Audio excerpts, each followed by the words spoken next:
Сәлеметсіңдер ме? Бүгін біздер химиялық формулалар бойынша газдың тығыздығы мен салыстырмалы тығыздығын қалай анықтау керек екенін танысамыз. Кез келген газдың 1 молінің көлемі Vm молярлық көлем деп атаймыз. 0 градус Цельсияда және 1 атмосфера, бұл қалыпты жағдай, 22,4 литр екенін пайдаланып, берілген газдың тығыздығын ρ формула бойынша есептейді. Бұл формула сіздерге таныс балалар, физика курсынан. ρ ол газдың тығыздығы, м оның массасы, в газдың көлемі.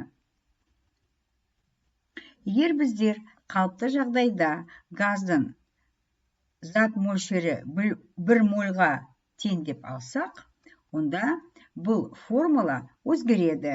Массасы 1 мольдің массасы болғандықтан, ол молярлық массаға айналады. Көлем кез келген газдың қалыпты жағдайда 1 моль алатын көлемі молярлық көлемге тең, Vm. Оның шамасы тұрақты 22,4 литр моль.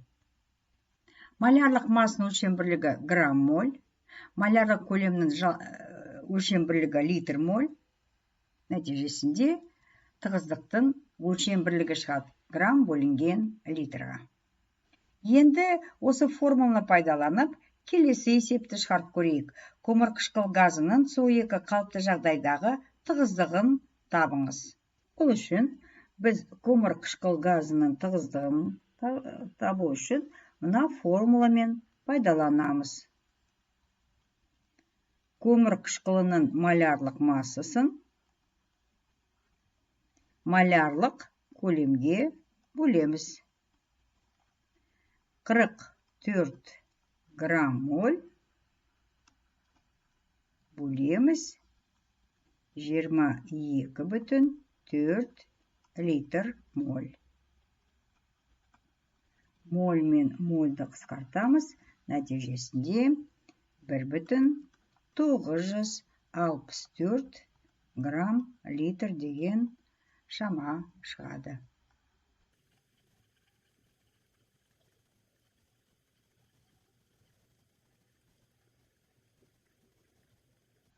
Сонымен көмір қышқыл газының 1 литрі 1,964 граммға е. Келесі есеп. Белгісіз газдың қалыпты жағдайдағы тығыздығы 1,29 грамм литр. Белгісіз газды анықтаңыз. Берілген жазамыз. Белгісіз газды X деп белгілейміз, сонда оның тығыздығы 1,29 грамм литр.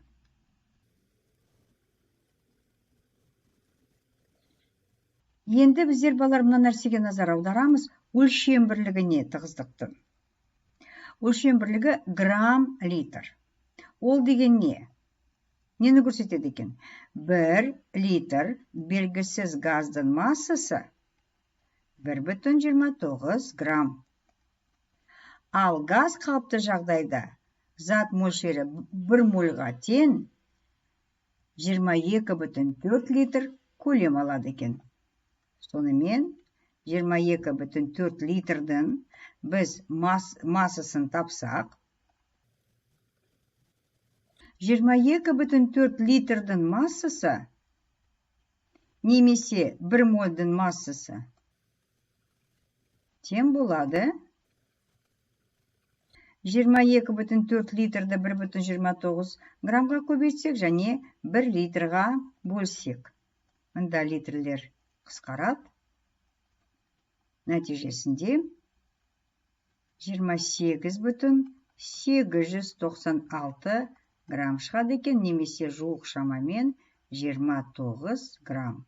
Бұл 1 мольдің массасы, сондықтан біз оның өлшем бірлігін басқаша жазамыз. Молярлық масса, 1 мольдің массасы, үлкен әріппен белгілейміз, М тең болады 29 грамм моль. Сонымен осындай санға тең біз қоспаны білеміз, ол ауа. Ауаның малярлық массасы 29 грамм моль. Газдың салыстырмалы тығыздығын анықтау. Газдар қатысуымен жүретін реакцияларға арналған есептер шығару кезінде газдардың салыстырмалы тығыздығын пайдалануға тура келеді. Газдың салыстырмалы тығыздығын D деп белгіленеді. Көлемдері бірдей газдардың массаларының қатынасын айтамыз. Келтірген формулада көрсетіліп тұр. Бір газдың массасының екінші газдың массасына қатынасы, немесе бір газдың малярлық массасының екінші газдың малярлық массасына қатынасы. Оны біз салыстырмалы тығыздық деп атаймыз. D деген әрпімен белгілейміз бірінші газдың екінші газ бойынша тығыздығы. Салыстырмалы тығыздық нені көрсетеді екен? Газдың 1 молінің массасы екінші газдың 1 моль массасынан ауыр немесе жеңіл екенін көрсетеді. Оның өлшем бірлігі жоқ екен. Әдетте газдардың салыстырмалы тығыздығы сутек газы DH2, H2-ні біз индекс ретінде жазамыз. Оттек газы DO2, ауа, D ауа бойынша тағы басқалар газдар бойынша есептеледі. Енді біздер мына формуланы қарастырайық. Белгісіз бір газ. Сутек бойынша салыстырмалы тығыздығы табу үшін белгісіз газдың малярлық массасын сутектің малярлық массасына бөлеміз. Енді шамаларын қояйық. Белгісіз газдың малярлық массасын білмейміз. Сутектің малярлық массасы 2 грамм моль.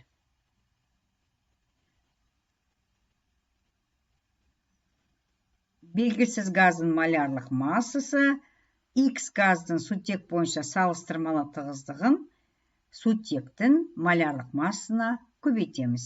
Немесе оны былай айтып те жазуға болады. Белгісіз газдың малярлық массасы тең 2 көбейтілген сутек бойынша белгісіз газдың салыстырмалы тығыздығы. Енді есептер шығарып көрейік. Пропан С3H8 газының А сутек бойынша, ауа бойынша салыстырмалы тығыздығын табыңдар. Берілгенін жазайық балалар. Бізге пропан газы берілген, ол үйде пайдаланатын газ.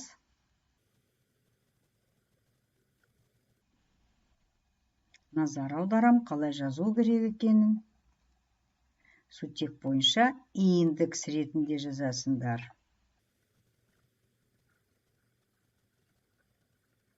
Ауа бойынша индекс.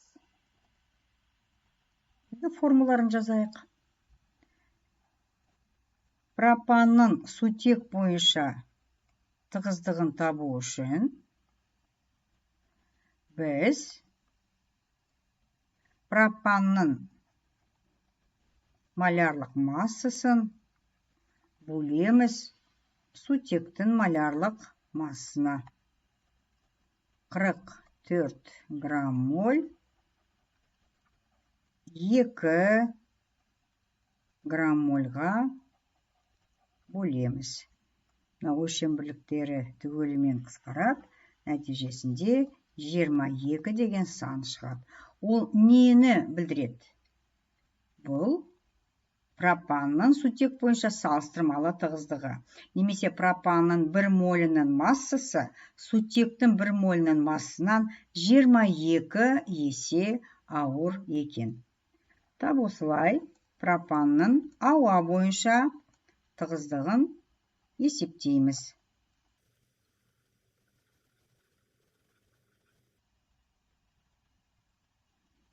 Ауа 44 грамм мольді бөлеміз 29 грамм мольға. 1,517. Пропанның 1 молінің массы ауаның 1 молінің массынан 1,517 есе ауыр екен.